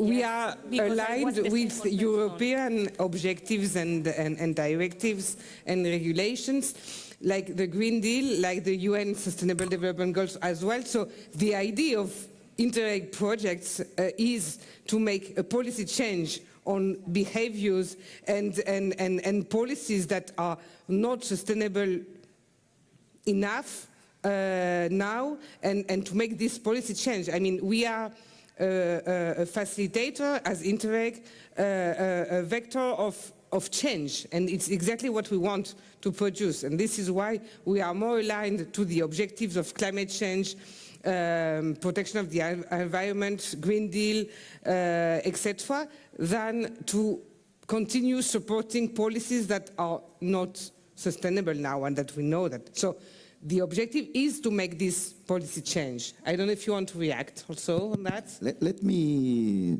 react, even I'm not sure I have an answer to the last question that is a little bit, let's say, too serious and too hot. How to measure impact was already one of the main problems, and especially now that we live in a scenario full of contradictions, as have been mentioned. Probably we need a deep shift of model, but we still remain in the usual one. Even the term of sustainable tourism or sustainable development are oxymoron nowadays. So we need a change. I came here as an observer because my role as TESIM is providing technical assistance as Interact, but with the program that deal with and collaborate with non-European countries. And was particularly interesting for me having a better understanding on the governance projects, because governance projects are in the pipeline of the calls of the ENI Next programs that will be launched in weeks now. So I came here with a scope, trying to learn, try to understand how governance can be somehow beneficial also for the non-European territories. And this is what I'm trying to get from this audience here. And I'm happy today, because actually I got a lot of very interesting ideas. First of all, I think that the niche of governance projects are in their essence a little bit closer to the Interreg scope. Probably more than the thematic vertical projects. And what we learn here is that actually if we focus on territories and on projects, governance and multidisciplinary approach is the key. And was quite interesting also to see yesterday how many among you are already familiar with crossover between programs and also putting together mainstream initiatives with Interreg. So my first reaction, guys, is that probably we have to reduce our intensity of wanting to coordinate, because actually coordination is already there and is already between the people that actually perform the action, which is the best way, where the best place where coordination should be practiced. But, and this was a little bit in line with the last intervention by CISP. What about the newcomers? What about the one? Because we have perfect storms, I said yesterday, or something that is a great opportunity for many people, but at the same time, we speak jargon, we are still a little family. What about the newcomers? What about the new countries? What about the new territories, the new people, new organizations? So actually, probably, this is where we should put our effort, more than having the overall ultimate mechanism of coordination, as have been said. So somehow assessing impact, yes, is one of the complexity we have to deal with, but also finding consistency in this contradictory period is something that we can have through you guys, through governance project in general, through projects that perform not only governance, but I will say also policy making. At the end, through consultation, I think the policy making laboratory is more on your side than on the side of the Commission. The problem is how to zoom out, learning from you and transforming your practices into policy propositions. And probably this is where we should concentrate ourselves. You want to add something, Mercedes? Thank you. Very shortly. Very short is that, for sure, a long time ago already in MED. Oh, sorry. But it's yeah? Yes, I think it needs some time to change the... Already, when last programming period, MED was really taking care of this advocacy part from the... And I remember some of the Interreg MED projects going to the European... and recommendations, not the projects, but the recommendations going to the European Parliament, aiming to change a directive. So yes, this is a platform to make a change, as Sophie said. This is a platform to make changes. Measuring territorial impact is very difficult. As a matter of fact, I'm not an expert in evaluation, but I know, because those that are experts in evaluation, they say it's very long time and it's not easy to measure, okay? Maybe I don't know what kind of changing process. But for sure, this, what you are mentioning, that there are contradictory regulations, is something that our decision makers in Europe needs to know. And for sure, I would recommend you to do a list of recommendations, and we will help you. That, yes, we can help you to achieve your goal and to take it to the European Parliament. That's a compromise. So, yeah. Maybe I can ask a question now? Yes, of course. But please make short questions so that we can... But I think it's important. No women have spoken, of course. and not many people from dialogue or from thematic communities have spoken from the public, and we need to focus on what we are here to do. Okay. No, it's working, no? And I would like to follow the words that you have said, because I agree completely with you. Less coordination and maybe more transformative collective action. Let's focus on transformative action and not to put so many energies on coordination, because, okay, I am Tatiana Fernandez from the Catalan government, and I am partner in the Dialogue for Innovation project. And I think that we have a huge opportunity, because we have the architecture of the current MED program, with the dialogue projects, the thematic communities that are organized around missions, are an opportunity for the MED to generate synergies to capitalize the results of all European projects that are financed with a lot of money. And to capitalize them to accelerate the green and just transitions. But we don't only have the opportunity, we have a responsibility to do that and to make this happen. And we have the concepts, we have the narratives, we have the pieces, but we need to move from theory to practice, and this is a challenge. And we really need to see that things change something, no?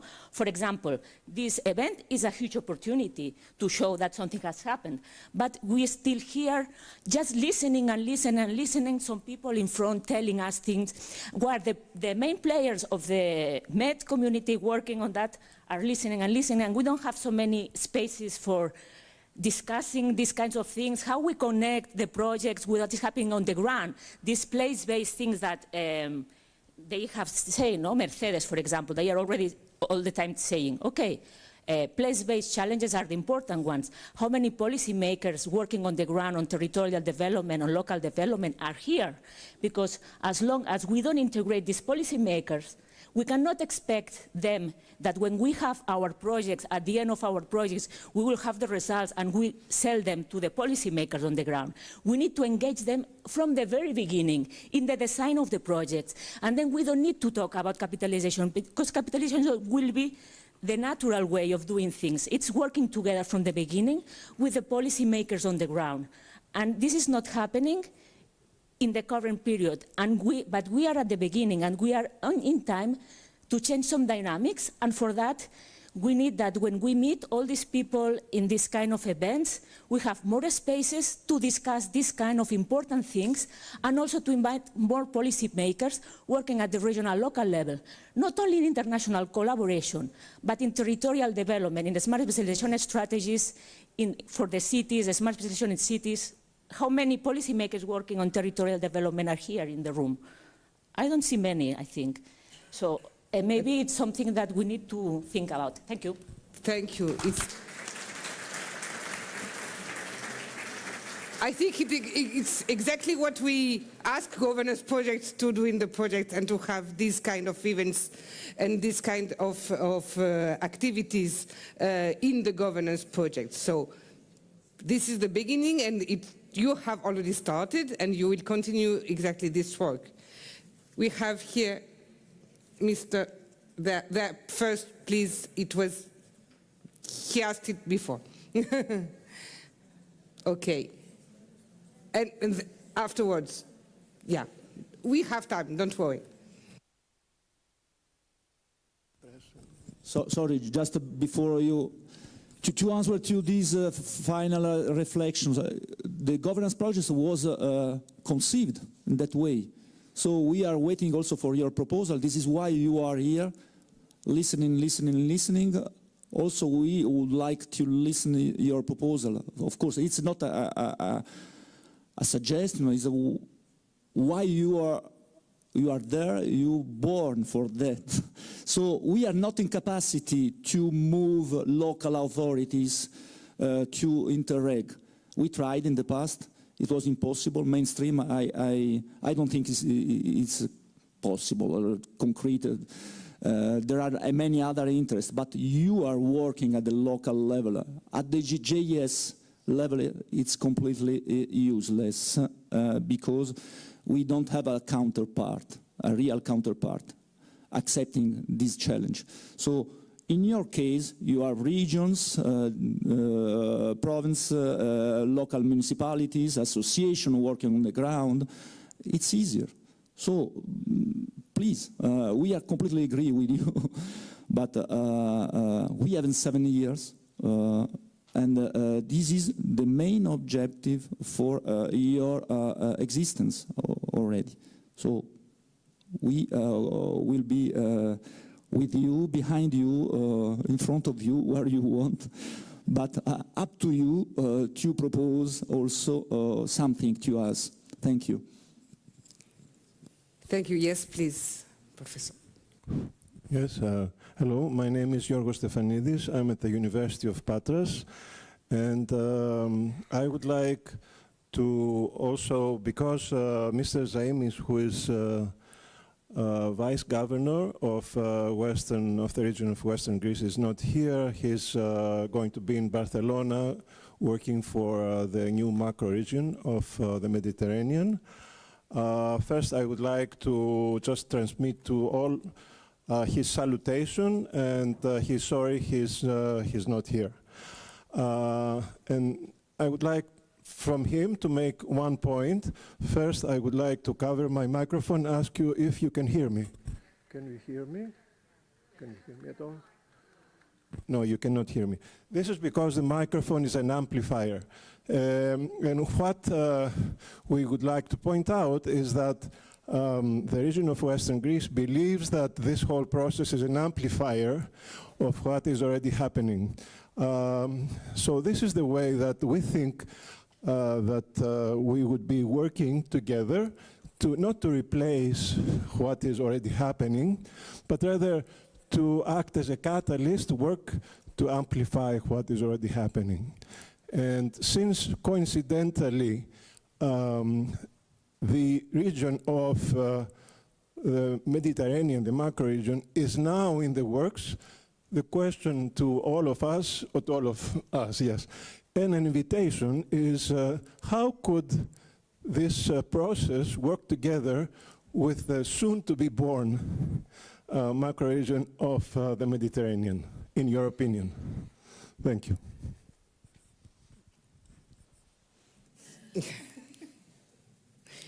I think this is a reflection we can have. I don't know if we have still representatives from macro regions here or not to answer, because it's not our role, I think, to answer to this question. But of course, this has to be considered. And Curcio, you want to complete? Yeah. Well, I know I don't have any answers, real answers, but the day after tomorrow, I will be in Barcelona for the first time to join a meeting on a possible future Mediterranean macro-regional strategy. Already, well, the debate was initiated by regions. This is the first time. For us, it's the first opportunity to be aware, to be informed about the evolution of this idea. It's a macro-regional strategy concerning all the Mediterranean area. So I have some doubts about the feasibility because, as you know, macro-regional strategies are well included in a regulation framework, specific regulations, the European Union. So I'm not sure that we can include external countries, but this is my doubt. In any case, it could be a good opportunity if we don't have an extra level to our complexity. So we need to be coordinated. We need to answer again to involve a politician level, of course. So why not? But not to add new obstacles to our work. To simplify, yes. To be an obstacle, not. So, but I have no power to decide. You neither, probably. So it will be decided at another level.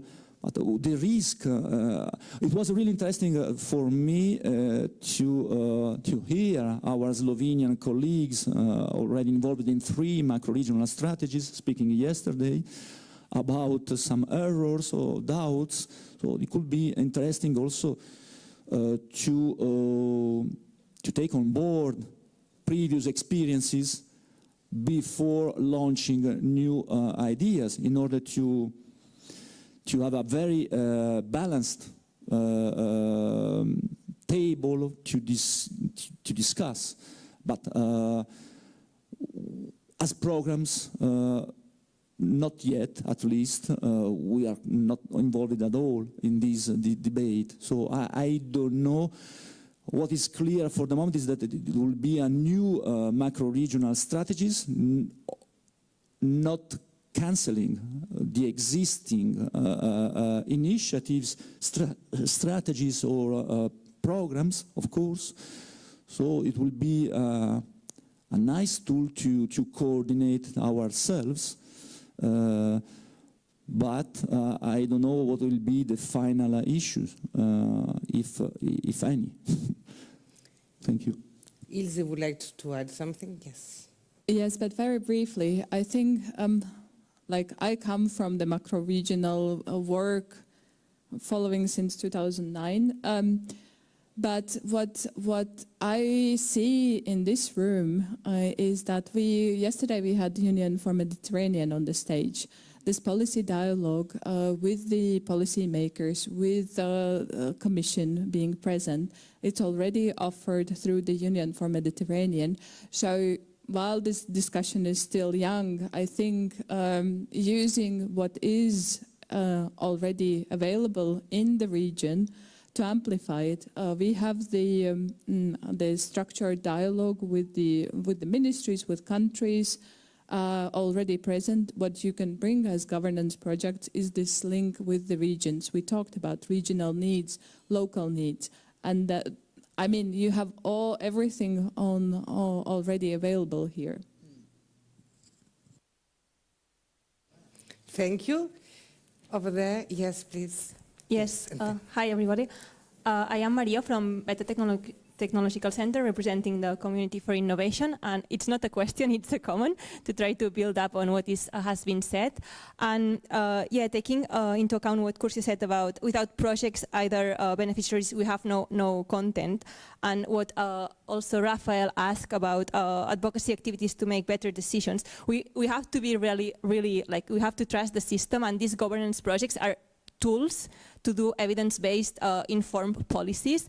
And also we have been talking a lot about upcoming opportunities like the Med Talks or the MSSD renewable opportunities, even post-2027 period. But we have to think that we are not coming, we also have to reinvent the wheel, especially coming from the innovation and what Tatiana has said, but we are not starting from zero, and also putting on the table as well what has been done already. For example, through UFM, we have already been invited to collaborate to the Greener Med agenda, to the Blue Economy roadmaps, to participate regularly in task force, where we also inform members about what is going on.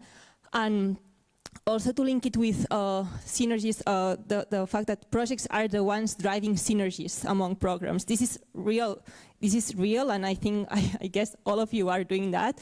And a special example is coordinating also an NECVC Med capitalization project. We already organized webinars with Primo, and even with new programs such as the Joint Research Center pairing schemes.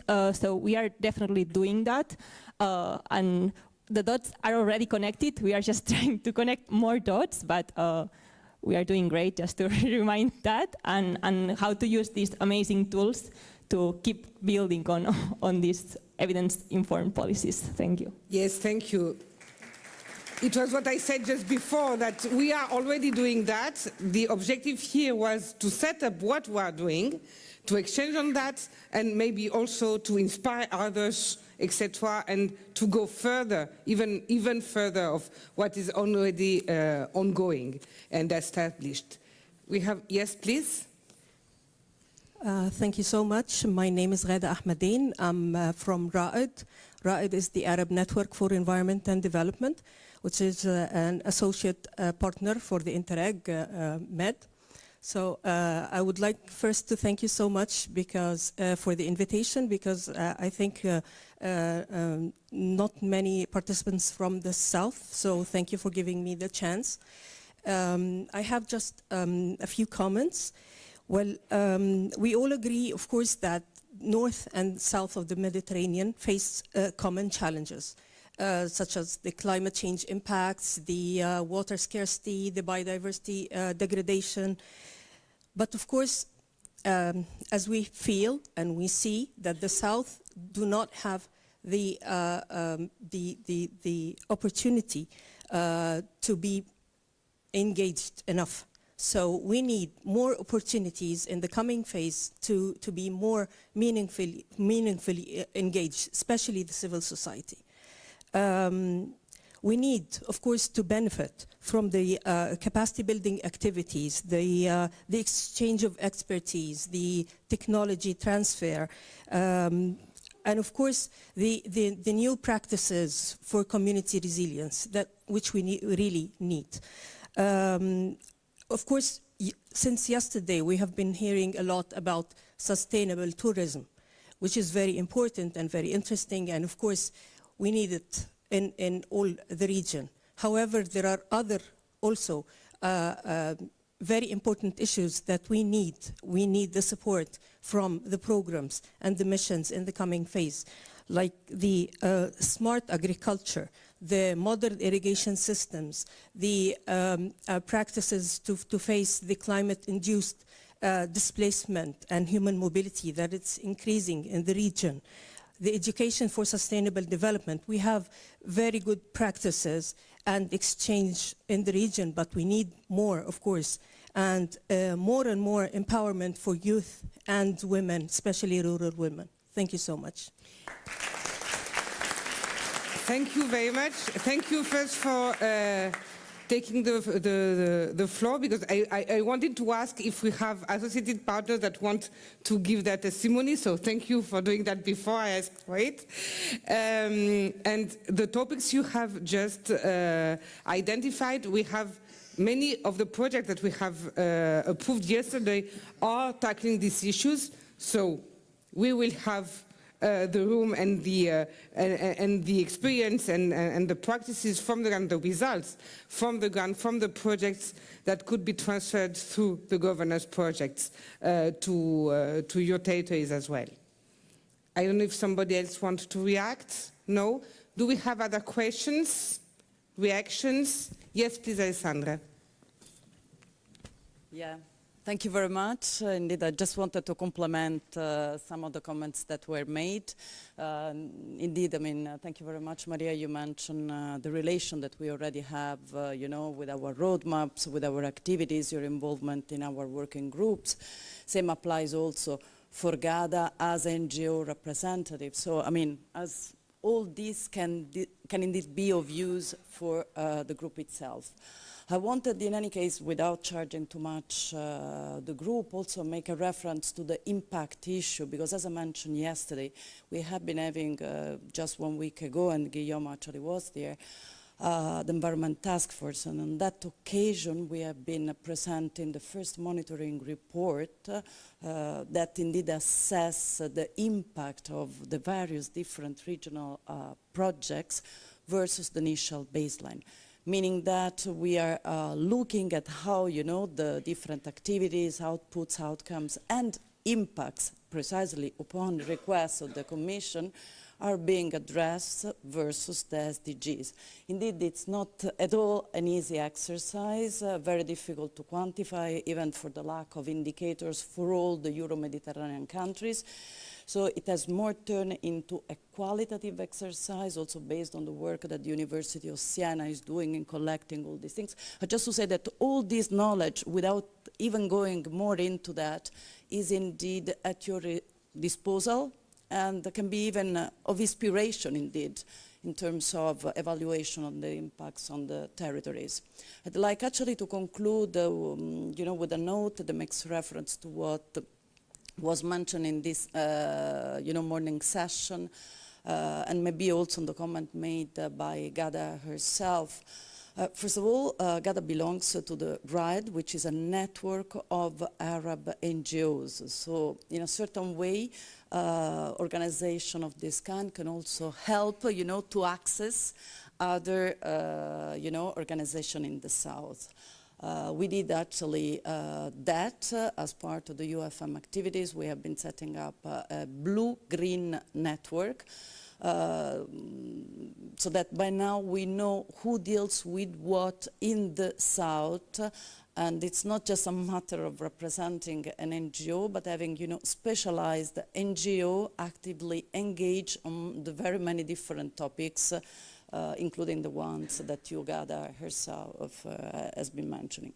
And another thing that I would like just to recall to close is the mechanism that I was suggesting yesterday, and this morning Alessandro was making a reference to it, to have some, you know, wherever possible, a sort of a chairmanship north-south, because indeed this helps also the engagement of the countries of the south, but also the consideration about, you know, the common challenges that indeed the Euro-Mediterranean region is facing.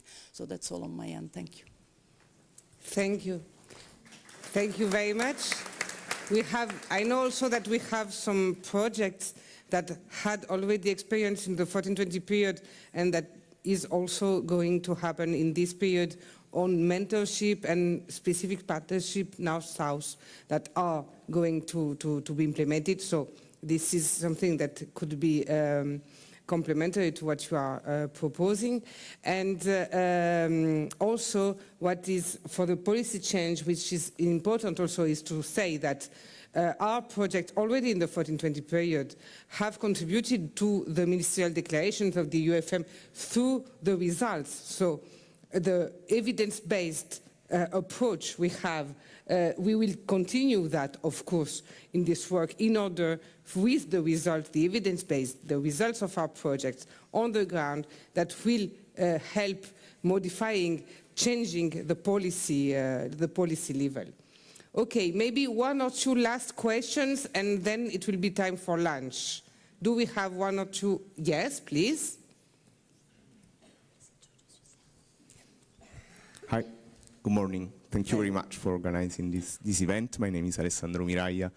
I'm representing Medways, the UNEMAP Regional Activity Center for SCP. I have one brief comment and a question, which are actually linked. I like to pick up on the example offered on the Gorizia-Nova Gorica, very challenging effort to keep together these two different territories to organize cultural events in 2025. And I think it's a very good example to understand how multiscalar governance, let's say, systems are something that are becoming more and more compelling, and maybe are those actions that are really rising up to the level of the challenges that the different, let's say, environmental crisis, the climate, biodiversity, and so on, to which also Interreg Euromed is inspired, are meaning for the different territories. I think that this is very significant and is relevant to the need for such kind of transformative actions. Among them, the way we can democratize decision-making mechanism, and the way other actors, both at territorial level but also, as said, at civil society level, should enter this decision-making process. And this is really linked to the, if I didn't get wrong, to the process of programming design that now you are about to approach.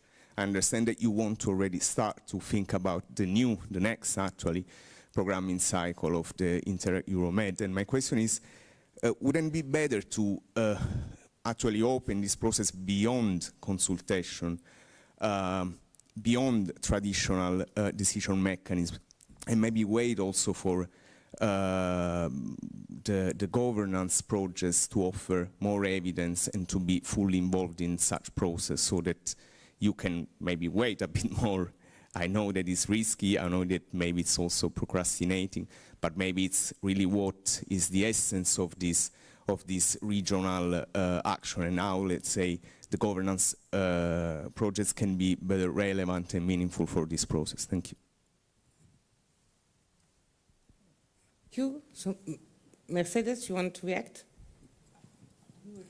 Here, Ilse and myself, we were discussing, and for sure, I mean, the consultation is not for Euromed.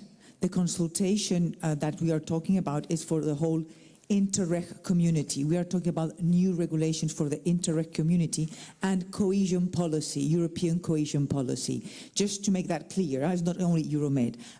Within these consultations, there will be different processes. Some of them we will consult directly to the programs, others will consult to the the programs will consult stakeholders. But there's a timeline, and I don't know now, maybe Ilse, which will add her idea because we can, but there's a timeline. The timeline is spring 2025, Nova Gorica, Nova Gorica. There will be an event where we will already have a draft of the new regulations, not for Euromed. The regulation will be for all Interreg and cohesion policy. So it's only for you to know that it's not a decision here, but the decision is taken commission-wise. So it's true, that's a pity. And that, I guess, is the reflection of many of the projects that say, we are starting now to develop new things. How is it possible if we didn't finish, we didn't conclude this action, we cannot provide. But yes, you're working, you have a mindset, you know where you want to go. So probably, and we heard here, there are already many comments to change for the future. I mean, I wrote a bunch already. But it's only for you to understand. I don't know if you want to add something, Ilse. Yeah? Okay. Yeah. And of course, after that, and in some years, we will start thinking about the new Euromed program, if we have any, because this is a decision of the Commission. And if we have, of course, we will work with you, first of all, in order to shape the new program and to build on the experiences. What we have done until now, since 2007 up to today, it's a long process, but it's a process. We are always building on the experience and trying to go further and further. Let's see where we will arrive at the end. But yes, this will be the process. Okay, thank you. Do we have other reactions? I would like to make a comment, yes, just of course. a very short comment. First of all, congratulations to all the projects. Really, listening to you, it's something that we mention, you know, sometimes it's good to listen to these projects. You're so knowledgeable and so capable, and you have so many great ideas that I really think that yesterday I mentioned the MedLab group. The MedLab group is foreseen specifically for the managing authorities of the different programs and of the Mediterranean. But I think that listening to you and how develop and how your vision, it's so broad, and so that maybe we could use it also to scale up your actions and the way of you doing things, which are very different. And I think Commission could be very interested to understand how you're doing things. So probably in some of our meetings, invite you directly, some of these projects, to show the Commission what are you capable to do. So this is maybe a compromise that we could get also from the MedLab group. And congratulations, because you do a great job, really. As close to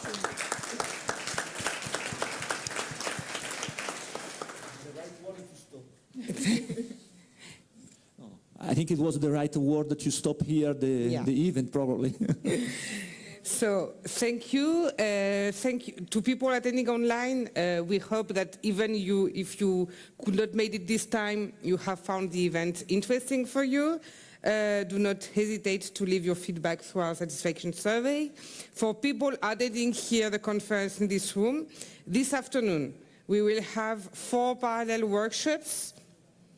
You have here the places, the rooms are indicated on the screen for the different workshops. It will be really, really important to all be there also, maybe for some of you to jump from one workshop to another. Of course, if you are interested in different ones. But in any case, at the end, so the workshops will be from 2 to 3:30. Then we will have a coffee break from 3:30 to 4, and from 4 to 4:30 we will have a wrap-up here of the different workshops. So if you are in a workshop and not in the other, but you are interested, we will have a wrap-up of each of the workshops, so that everybody can know what was happening in the other room. And before that, please return your headsets in the lobby.